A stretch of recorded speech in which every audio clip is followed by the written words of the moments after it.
প্রিয় দর্শক, আপনারা যে যেখানে আছেন সবাইকে প্রীতি ও শুভেচ্ছা জানিয়ে আমি রতন তালুকদার লাইভ শুরু করছি।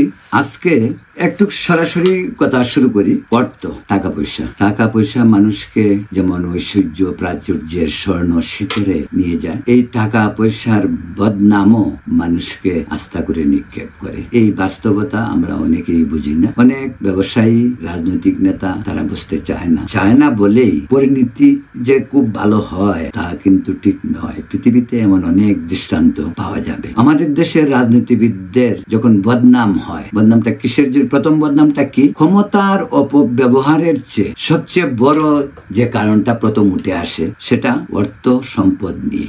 দেখা গেল একজন রাজনীতিবিদ রাজনীতি শুরু করা, মন্ত্রী হওয়া, এমপি হওয়ার আগে তার সম্পদ ছিল 1 কোটি টাকা। জাস্ট উদাহরণ বলছি। 5 বছর মন্ত্রিত্ব করার পর, সংসদ সদস্য থাকার পর হিসেবে দেখা গেল 500 কোটি টাকা। 1 কোটি টাকা দিয়ে শুরু, 5 বছরের মাথায় সেটা 500 কোটি টাকা হলো। জাস্ট এক্সাম্পল বলছি। এভাবেই গেল টাকা এবং সম্পদ। এবং এই বিষয়টাকে আরেকবার ব্যাখ্যা করা যায়। রাজনীতিবিদ লোভ এত বেশি যে টাকা যে শুধু নিজের নামে, নিজের পরিবার, স্ত্রী, সন্তানের নামে তা নয়, আত্মীয় স্বজনের নামেও তাদের টাকা পয়সা, তাদের সম্পদ, তাদের জায়গা জমি তারা বিভিন্ন জায়গাতে, দেশে বিদেশে, ব্যাংকে, সব জায়গাতে নামে বেনামে তারা পয়সা চুরি করে। এই চুরির পরিণতি কত ভয়াবহ হতে পারে আওয়ামী লীগের দিকে তাকালেই বিষয়টি পরিষ্কার হয়ে যায়। শেখ হাসিনা জাতির জন্য, বঙ্গবন্ধুর মেয়ে। আমার খুব কষ্ট হয় মাঝে মাঝে ভাবতে, দুটো পরিবারের জন্য, জিয়াউর রহমানের পরিবার এবং বঙ্গবন্ধুর পরিবার। জিয়াউর রহমানের পরিবারের, জিয়াউর রহমানের সন্তানদের চুরি ডাকাতি করার প্রয়োজন ছিল না। পুরো দেশটাই তাদের হাতের মধ্যে। শেখ হাসিনা শেখ রেহানার চুরি করার প্রয়োজন ছিল না, দেশটাই তো তাদের। খালেদা জিয়া কোনো ধরনের চুরি খালেদা জিয়ার প্রয়োজন ছিল না। সামহাও আমি একটা কথা বলে রাখি, আমি কিন্তু এখনো বিশ্বাস করি না ব্যক্তিগতভাবে খালেদা জিয়ার চোর। তারেক রহমানের অনেক অনিয়ম আছে, অনেক নয়চয় হয়েছে, তার সঙ্গী সাথীরা অনেক নয়চয় করেছে, কিন্তু খালেদা জিয়ার ব্যাপারে আমার একটা পরিচ্ছন্ন ধারণা। হইতে পারে উনি চুরি করেছেন, এটা হয়তো আমার অজ্ঞতা বা হয়তো আমার অন্ধবিশ্বাস। ওনার প্রতি আমার কোনো ধরনের রাজনৈতিক দুর্বলতা নেই, ছিল না, ভবিষ্যতেও হবে না। শেখ হাসিনাকেও অনুরূপ ভাবে আমি এখনো বিশ্বাস করি। শেখ হাসিনা ব্যক্তিগত, এটা আমি আগে অনেক সময় কথা বলতাম বিভিন্ন জনের সঙ্গে, বন্ধু বান্ধবের সঙ্গে, বিভিন্ন আড্ডায়ও বলছি, আমি কখনোই খালেদা জিয়া এবং শেখ হাসিনাকে চোর মনে করতাম না। কিন্তু এবার শেখ হাসিনার পতনের পর ওই যে বিত্ত বৈভবের যে সমস্ত রিপোর্ট বেরুচ্ছে বা খবর বেরুচ্ছে, হইতে পারে এই সমস্ত খবর বানোয়ার, সাজানো, তাও হইতে পারে। আমি বলছি না যে সবকিছুই একেবারে সত্য, তারপরেও আমি বিশ্বাস করতে পারি না যে শেখ হাসিনা চুরি করতে পারে। শেখ হাসিনা পরিবার, খালেদা জিয়ার পরিবারের চুরি করার প্রয়োজন ছিল না। বাংলাদেশের মানুষ তাদেরকে, ওই যে বলে না যে ব্ল্যাঙ্ক চেক, ওদেরকে ব্ল্যাঙ্ক চেক দিয়ে রেখেছিল, কিন্তু তারা সেটা ব্যবহার করতে পারেনি। আপনাদেরকে একটি কথা বলি, আজকে রাজনৈতিক দলের যে অচলায়তন যেটা শুরু হয়েছে এই বিপ্লবের পরে, প্রয়োজন ছিল? আমাদের দেশে একটি এরশাদ পতনের পর আমাদের দেশে একটি দ্বিদলীয় রাজনৈতিক দলের শাসন শুরু হয়েছিল। সেটার ধারাবাহিকতাটা কিছুদিন চলেছে। শেখ হাসিনা সেটাকে এসে একেবারে কবর দিয়েছেন।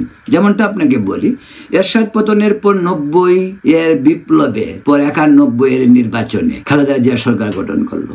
তারপর খালেদা জিয়া ক্ষমতা ছাড়লেন, 96 শেখ হাসিনা আসলো। শেখ হাসিনা ক্ষমতা ছাড়লেন, আবার খালেদা জিয়া আসলো। তারপরে আবার খালেদা জিয়া সেই গর্ব শুরু হলো, ক্ষমতার মোহ ছাড়বো না, নয়চয়, বিভিন্ন ধরনের ফন্দি। প্রকৃত অর্থে বাংলাদেশে 91 থেকে 2007 পর্যন্ত বাংলাদেশের রাজনীতিতে প্রকৃত গণতন্ত্র যদি বলে কিছু থাকে, কোনো সংজ্ঞা হয়, বাংলাদেশের গণতন্ত্র কখনোই কোনো পিওর সংজ্ঞা গণতন্ত্রের দেয়া যাবে না, তা ছিলও না। 54 বছরের ইতিহাসে তার ছিল না। 75-এ বঙ্গবন্ধু গণতন্ত্রকে গলা টিপে হত্যা করার পর বাংলাদেশে গণতন্ত্রের মুখ দেখে বাংলাদেশের জনগণ স্বৈরাচারে এরশাদ তাড়িয়ে 90 সালে, 90 থেকে 2007-এ খালেদা জিয়া যদি ক্ষমতা ছেড়ে দিতেন, তাহলে যে দ্বিদলীয় শাসন ব্যবস্থা চলতেছিল দেশে, সেই ধারাবাহিকতা রক্ষা হতো। 111 আসার প্রয়োজন ছিল না। খালেদা জিয়ার একগুঁয়েমি, ক্ষমতা ছাড়বে না, নাটকীয় নির্বাচন, 15 দিনের নির্বাচন বলা চলে, এইসব বিভিন্ন কারসাজি করে, নয়চয় করে ক্ষমতায় থাকার যে লোভ খালেদা জিয়াকে পেয়ে বসেছিল, সেটাই শেষ পর্যন্ত বিএনপির সর্বনাশ ডেকে আনে। ওই প্রসঙ্গে আমি তারেক রহমান প্রসঙ্গে যাচ্ছি না, হাওয়া ভবন পর্যন্ত যাচ্ছি না। হাওয়া ভবন নিয়ে আপনারা এত কিছু জানেন, নতুন করে হাওয়া ভবন নিয়ে আর কথা বলার প্রয়োজন নেই। এমনকি আমি সজীব ওজের জয় নিয়েও এখন কথা বলতে চাই না, এটা হয়তো অন্য কোনো ভিডিওতে বলা যেতে পারে। কারণ সজীব ওজের জয় নিয়েও বিস্তর আলোচনা পত্রপত্রিকায় বিস্তর লেখা হয়েছে। শেখ হাসিনার ক্ষমতায় থাকায় অবস্থায় দেশের কাগজে না লিখতে পারলেও বাইরের কাগজগুলিতে প্রচুর লেখালেখি হয়েছে।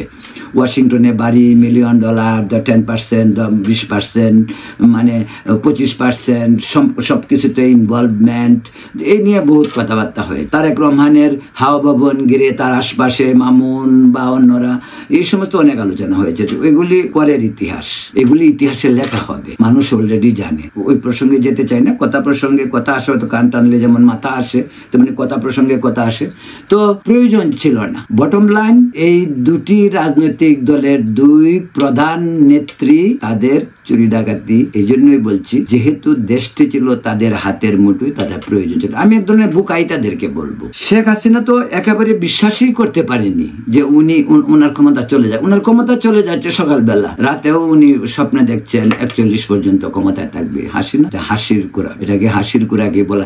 আর গণতন্ত্রে আপনি কিভাবে গ্যারান্টি বলেন? আপনি বলতে পারেন না, আপনি বলতে পারেন, আপনি অ্যাপিল করতে পারেন জনগণের কাছে, আমি ক্ষমতায় থাকতে চাই, দেশের উন্নয়ন করতে চাই। কিন্তু আপনি ক্ষমতা জোর করে থাকতে হবে, গণতন্ত্র হত্যা করে, নির্বাচন ধ্বংস করে, বিরোধী দলকে দমন করে আপনাকে ক্ষমতায় থাকতে হবে। আবার আপনি লক্ষ্য স্থির করে রেখেছেন আপনাকে 41 পর্যন্ত যেতে হবে।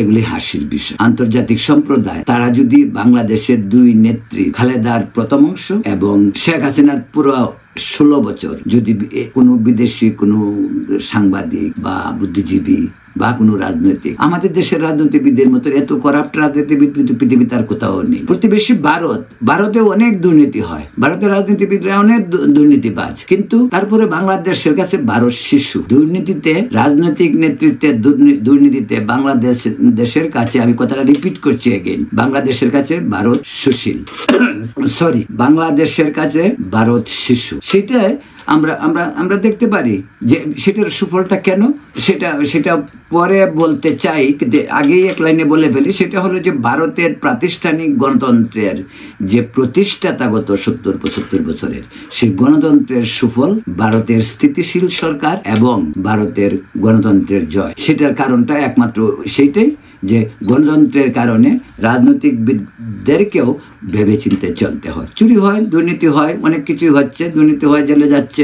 আমাদের দেশে কজন নেতা জেলে গিয়ে দুর্নীতি, জেলে যাওয়ার পরে এক সরকার চেঞ্জ হওয়ার পর আরেক সরকার আসলে পরে জেল থেকে মুক্ত। ওই যে শেখ হাসিনা চলে গেল, ইউনূস সাহেব আসলো, জেল সব খালি হয়ে গেল, সব আবার মুক্ত। আবার যখন বিএনপি আসবে তখন আবার এখন যারা আছে তাদেরকে সবাইকে ছেড়ে দিবে, বা এরকমটাই হয়। এইটাই বিচার বিভাগের কোনো স্বাধীনতা নেই। বিচার বিভাগকে আমরা স্বাধীন একটি প্রতিষ্ঠান হিসেবে গড়ে তুলতে পারেনি শেখ হাসিনা, ইচ্ছে করেই পারেনি, যথেচ্ছা এটাকে ব্যবহার করার জন্য। সেই জন্য বলছিলাম যে আমাদের দেশের রাজনীতি, বিশেষ করে আওয়ামী লীগের 16 বছর যেখান থেকে শুরু করেছিলাম, সেটা তো শেখ হাসিনা চুরি করার প্রয়োজন ছিল না, কিন্তু এখন যে সমস্ত রিপোর্ট বেরোচ্ছে লজ্জাজনক। শেখ হাসিনার পলায়ন যতটুকু না আমার কাছে লজ্জাজনক মনে হয়, তার চেয়ে আমার কাছে বেশি মনে হয় শেখ হাসিনা পরিবারের চুরি এবং তার আত্মীয় স্বজনকে নিয়ে চুরি। এমনও তো রিপোর্ট দেখলাম যে আগে তো আমরা এত কিছু জানতামও না, সত্যি কথা বলতে এগুলো আসতো না। যেমন শেখ হাসিনা পরিবারের নাকি পার্লামেন্টে 30-35 জন এমপি আছে। একটি পরিবারেরই যদি 30-35 জন এমপি থাকে তাহলে কি ভাবতে পারেন, কি ভাবা যেতে পারে? এই পরিস্থিতিতে, রাজনৈতিক পরিস্থিতি যদি এইরকম সিচুয়েশন তৈরি হয়, আর আমাদের নেতা এবং নেত্রীরা যদি বুক ফুলিয়ে বলেন দেশের উন্নয়নের জন্য ওনারা কাজ করছেন, বুকাস, আর এর চেয়ে আর কিছু বলা যায় না। আপনারা জানেন শেখ হাসিনা এতই স্বপ্নে বিভোর ছিল, যেটা আগেও বলছি, যে আগের দিন রাতেও তিনি হয়তো স্বপ্নে দেখছেন 41 পর্যন্ত তিনি ক্ষমতায় থাকবেন, কিন্তু পরের দিন সকাল 12টা মানে দুপুরের দিকেই ওনাকে নির্বাসনে যেতে হলো। আমি নির্বাসনেই বলবো এটা, যদিও আমরা জানি কোথায় নির্বাসনে, বনবাসে যায়নি, উনি নির্বাসনে গেছেন। সেটা উনার জন্য কতটুকু লজ্জা জানি না, আওয়ামী লীগের জন্য লজ্জা। এই যে আওয়ামী লীগের হাজার হাজার কোটি কোটি তৃণমূল কর্মী নেতা, তাদের জন্য এটা লজ্জা। আর যে কারণে আজ আওয়ামী লীগ কথা বলতে পারে, আওয়ামী লীগ কোথায় খুঁজেই পাওয়া যাচ্ছে না, কথা বলবে তো দূরের কথা, আওয়ামী লীগ কোথায় আছে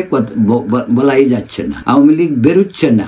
আজকে 8 মাস দেশে নির্বাচন নিয়ে কথা হচ্ছে, কোথায় আওয়ামী লীগ? আওয়ামী লীগ নেই। আওয়ামী লীগ আসবে, আওয়ামী লীগ আসবে, কারণ আওয়ামী লীগ জানে জনগণের সাথে চোখে চোখ রেখে কথা বলার সাহস আওয়ামী লীগের নেই। এখন জনগণের কাছে আওয়ামী লীগ যখন যাবে, কি হতে পারে আপনারা চোখ বুঝে চিন্তা করে নিন, আমার বলার দরকার নেই। আওয়ামী লীগ এতই ঘৃণিত অপকর্ম করে দেশ থেকে বিদায় নিয়েছে, এই আওয়ামী লীগকে দেশে এসে আবার নিজদের সেই পুরনো ঐতিহ্য ফিরে পাওয়া কঠিন এবং সময়ের ব্যাপার, এবং সেটা সময়ই বলে দেবে কি হচ্ছে। তো দর্শক, আজকে এই পর্যন্তই। আপনারা দেখছেন রতন তালুকদার লাইভ অনুষ্ঠান, আমি নিউ ইয়র্ক থেকে বলছি। আজকে আমাদের অনুষ্ঠান এখানেই শেষ করছি আমি। আপনারা সকলে যে যেখানে আছেন ভালো থাকুন, সুস্থ থাকুন এবং শান্তিতে থাকুন। সম্ভব হলে আমাদের চ্যানেলটি সাবস্ক্রাইব করলে বাধিত হব, সেটা বিনীত অনুরোধ করছি। ভালো থাকুন, সুস্থ থাকুন এবং শান্তিতে থাকুন। শুভরাত্রি।